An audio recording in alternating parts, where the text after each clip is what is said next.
Hello दोस्तों, स्वागत है आपका वॉच गोगो में। और आज आपको मिलेगी एक बहुत ही खुश कर देने वाली न्यूज।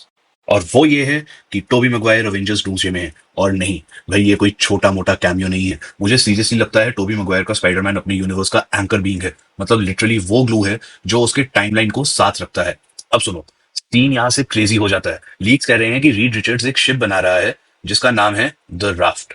पहले लगता है कोई रेगुलर मल्टीवर्स वाला गैजेट है, लेकिन असली में ये एक प्रॉपर इवैक्यूएशन वेसल है, हर टाइम टाइमलाइन के स्ट्रॉन्गेस्ट मोस्ट इंपॉर्टेंट कैरेक्टर को सेव करने के लिए। क्योंकि डूम सिर्फ रियलिटीज नहीं डिस्ट्रॉय कर रहा, वो प्लानिंग के साथ चल रहा है। अवेंजर्स और एक्समैन को वीक कर रहा है, यूनिवर्सेस को एक दूसरे से लड़वा रहा है। सबका ध्यान केओस पे लगा हुआ है, लेकिन रीड रिचर्ड्स क्वाइटली अपना लॉन्ग गेम खेल रहा है। वो एंकर बीइंग्स पहचान रहा है, ऐसे लोग जो अपनी टाइमलाइन के बैकबोन है, और उनको बोर्ड पे बुला रहा है। जब तक वक्त है तब तक स्पाइडरमैन, म्यूटेंट्स, सर्वाइवर्स तो समझ भी नहीं पाएंगे कि उनको क्यों चूज किया गया है। लेकिन रीड को परफेक्टली पता है, क्योंकि रीड एक चीज डूम से ज्यादा अच्छा समझता है। रियलिटी को रीराइट करने की जरूरत नहीं, बस साइड में सही बंदे होने चाहिए जब सब कुछ खत्म होगा। अब थोड़ा ब्रेक डाउन करते हैं। अगर तुम्हें नहीं पता तो रीड रिचर्ड्स ही अवेंजर्स को लीड कर रहा है डूम्सडे में। डायरेक्टर मैट शैकमैन ने भी हिंट दिया है कि जिस वर्जन पे वो काम कर रहे हैं उसमें ये सब एलिमेंट्स डिफिनिट हैं। यानी रीड अब सिर्फ फैंटास्टिक फोर के लीडर नहीं, वो पूरे एमसीयू का smartest hero front right and centre हो रहा है। और सबसे वाइल्ड पार्ट, हो सकता है द राफ्ट ऑलरेडी मूवी में आ चुकी हो। याद है वो लीग ब्लू स्क्रीन सेट जहां पर फैल्कन, जॉन वॉकर और द थिंग एक ही फ्रेम में थे? वो बस एक क्विंजेट नहीं था, वो शायद द राफ्ट ही था। यही हो सकता है कि लास्ट अलायंस की शुरुआत, जब पूरा मल्टीवर्स कोलैप्स के एज पे हो। सोचो कितना टेंशन होगा, कितनी पावर डायनामिक्स बदल जाएंगे। डूम टाइम के एज पे खड़ा रियलिटीज को प्लास्टिक की तरह मोल्ड कर रहा है, और रीड लास्ट होप्स को एक शिप में जमा कर रहा है। एक वेसल जो शायद टोबी, ह्यू और दूसरे एंकर बीइंग से भरा हुआ होगा। अगर ये सब प्लान्स सही हैं, तो भाई सीक्रेट वॉर सिर्फ बैटल नहीं, एक रेस्क्यू मिशन होने वाला है। फाइनल स्टैंड, सब कुछ बचाने की last fight before multiverse Doom के हाथ में गिर जाए। और भाई लीक्स में तो और भी बहुत कुछ है। लीकर कहते हैं डूम शुरू करता है केओस को फ्रैंकलिन रिचर्ड्स को किडनैप करके, जो मल्टीवर्स के सबसे पावरफुल बींग्स में से एक है। लेकिन वो सिर्फ उसे छुपाता नहीं, फ्रैंकलिन को ले जाता है किसी और यूनिवर्स में, क्योंकि डूम के लिए सिर्फ पावर चाहिए नहीं, वो एक ट्रैप सेट कर रहा है। यहीं से सब कुछ स्पाइरल करना शुरू हो जाता है। अर्थ 616 के हीरोज यानी मेन एमसीयू अवेंजर्स क्लैश करते हैं फॉक्स एक्समेन यूनिवर्स के साथ। और ये कोई मिसअंडरस्टैंडिंग या मल्टीवर्सल ग्लिच नहीं है, डूम अपने स्ट्रिंग्स खींच रहा है, उन्हें एक दूसरे के खिलाफ लड़ने पर मजबूर कर रहा है। ये सब उसके प्लान का पार्ट है, ताकि जब असली एंड गेम शुरू हो, तब कोई भी इतना स्ट्रांग ना बचा हो जो उसका मुकाबला कर सके। और ये कोई क्रेजी फैन थ्योरी नहीं है, ये डिटेल्स मैच करती है पुराने लीक्स के साथ जो अमेरिका शावेज, द वॉइड और मल्टीवर्स के कोलैप्स के बारे में थे। और अब ये जगह थोड़ी वियर्ड होने लगती है। लीक कहता है कि मूवी में दो वर्जन ऑफ येलेना दिखाए जाएंगे। हाँ भाई, फ्लोरेंस पू एक नहीं, दो मल्टीवर्सल वेरिएंट्स जो हैं उसको प्ले कर रही हैं। एक येलेना जिसे हम जानते हैं सरकास्टिक, टफ और अपनी बहन की मेमोरी के लिए फियर्सली लॉयल। लेकिन ये सिर्फ एक गिमिक नहीं है, मल्टीपल येलेनास की प्रेजेंस दिखाती है कि ये बैटल कितनी बड़ी और दूर तक फैल चुकी है, और मल्टीवर्स कितना डेस्परेट हो गया है डूम को रोकने के लिए, जब तक बहुत लेट नहीं हो जाता।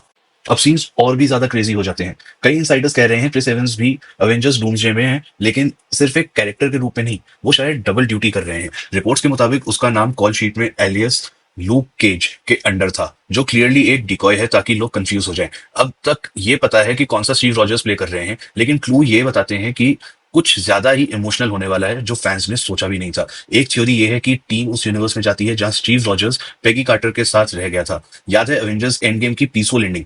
वो शांत और अनटच रियलिटी हो सकती है, जहां नई एवेंजर्स टीम वही कैप को ढूंढती है जो उन्हें चाहिए, ओल्डर, वाइजर और अभी भी शील्ड को संभाले हुए। लीग के हिसाब से उस यूनिवर्स की पहचान एक स्पेसिफिक हाउस से होती है, एक 1960s स्टाइल सब अर्बन घर जिसके बैकयार्ड में स्पेसशिप है।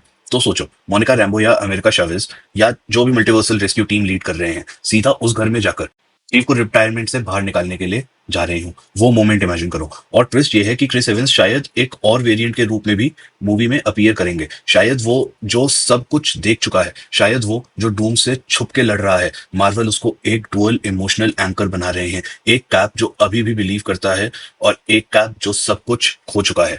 और जब ये सब हो रहा है और टोबी मैguire भी मल्टीवर्सल अवेंजर्स का पार्ट होने वाला है, तो सवाल उठता है कि वो लोग असल में किस किस के लिए लड़ रहे हैं। क्योंकि ये बस कोई और एलियन इन्वेजन या थैनोस टाइप स्नैप नहीं है, ये सब कुछ खत्म होने वाला है। टाइम, स्पेस, रियलिटी, खुद के डिस्ट्रक्शन का टाइम।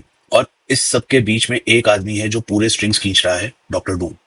लीक्स के मुताबिक डूम का असली प्लान सिर्फ कॉन्कर करना नहीं है, उसका प्लान है पूरे मल्टीवर्स को अपनी टर्म्स पे रीसेट करना, हर टाइमलाइन कोलैप्स करना, हर एंकर पॉइंट तोड़ देना और एक ही बैटल वर्ल्ड क्रिएट करना जहां वो सुप्रीम रूलर बन जाए। सोचो, ये एक ब्रूटल रीमिक्स है कैंग के प्लान का क्वांटमेनिया से, लेकिन इस बार डूम के हाथ में पेन है और वो पूरे स्टोरी को रीराइट कर रहा है।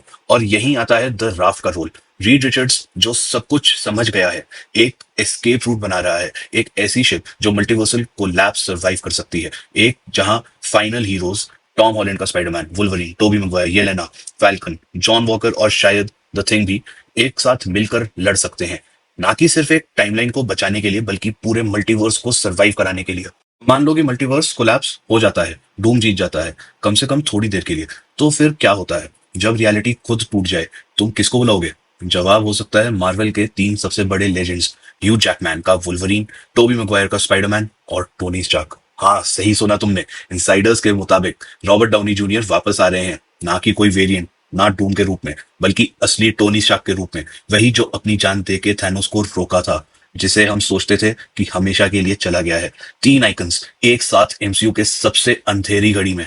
सच बोलूं, इनसाइडर्स जो डायरेक्टली अवेंजर्स डूम्सडे पर काम कर रहे हैं, वो भी कहते हैं ये मार्वल हिस्ट्री की सबसे केओटिक शूट है। स्क्रिप्ट अभी तक फिनिश नहीं हुई है, एक्सट्रीम वेदर की वजह से इक्विपमेंट्स भी फेल हो रहे हैं, फिल्मिंग और सीक्रेट वॉर्स के बीच 4 महीने की ब्रेक लेने की प्लानिंग है। एक क्रू मेंबर ने शूट को ड्रीम जैसा बताया है, पर पूरा मेस भी है। फिर भी इन सब के बावजूद लगता है कि मार्वल कुछ बड़ा करने वाला है, क्योंकि अब फाइनली वो अपनी पूरी ताकत लगाने जा रहा है।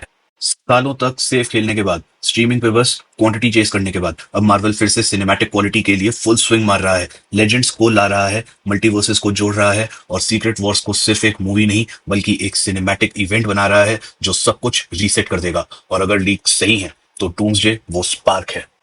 क्रिस एवंस डुअल रोल में दिखने वाला है, जिसमें से एक हो सकता है stealth version of captain hydra, वो मिस्टीरियस स्पेसशिप जिसकी बात हो रही है वो 1960s के एक घर के साथ जुड़ा हुआ है। फ्लोरेंस पू हो सकता है, दो वर्जन ऑफ येलेना प्ले कर रही है। लोकी जो टीवीए में है वो फाइनल एक्ट का बैटल ग्राउंड बन सकता है। और स्पाइडरमैन, उसको तो सेट पे पिकल बॉल खेलते भी देखा गया है, वो भी शैंची के साथ। मार्वल अपनी सारी ताकत डाल रहा है इसमें। और ये सब क्यों काम करेगा? क्योंकि ये सब एक ही स्टोरी का पार्ट है, सारे पीसेस कनेक्ट होते हैं। एक इनसाइडर ने कहा कि मार्वल को एक बड़ा विन चाहिए, वो सिर्फ एक टीम नहीं बना रहे बल्कि 20 साल की स्टोरी टेलिंग का इमोशनल पे ऑफ और सेलिब्रेशन कर रहे हैं। रेमी से रूसो ब्रदर्स तक, आयरन मैन से लोकी तक, सैक्रिफाइस से रेजरेक्शन तक। तो जो चाहे प्रोडक्शन में सी हो या रश लगे, ये वो केओस हो सकता है जो किसी आइकॉनिक चीज की शुरुआत हो। और अगर वाकई डूम का प्लान अवेंजर्स और एक्समैन को एक दूसरे के खिलाफ डिवाइड करने का है, रियल बैटल शुरू होने से पहले उनकी यूनिटी तोड़ने का, तो हम सिर्फ एक बड़े विलन से नहीं डील कर रहे, हम एक ऐसे विलन को देख रहे हैं जो 4D चेस खेल रहा है जब बाकी सब सिर्फ पिस मार रहे हों। थैनोस ने यूनिवर्स का आधा हिस्सा खत्म कर दिया था बैलेंस लाने के लिए, लेकिन डूम, उसको चाहिए टोटल डोमिनेशन। वो मल्टीवर्स के रूल्स रीराइट कर रहा है, डिसाइड कर रहा है कौन जिंदा रहेगा, कौन मरेगा और कौन कुछ याद रखेगा। और जब हीरो समझ पाएंगे कि असल में क्या हो रहा है, तब तक डूम ऑलरेडी 10 स्टेप्स आगे हो जाएगा, थ्रोन पे बैठा होगा जिसे उसने हर कोलैप्स यूनिवर्स के रूइन से बनाया है। तो क्या लगता है आपको, क्या हमें फिर से टोबी एमसीयू में देखने को मिलेंगे? और क्या ये डूम्सडे और सीक्रेट वॉर्स का प्लॉट सेंस बनाता है? क्या कैप्टन अमेरिका के दो रूप होने वाले हैं? अपनी थ्योरीज कमेंट्स में बताओ और लाइक शेयर और सब्सक्राइब करना बिल्कुल मत भूलना। मिलते हैं अगली वीडियो में, तब तक के लिए गुड बाय।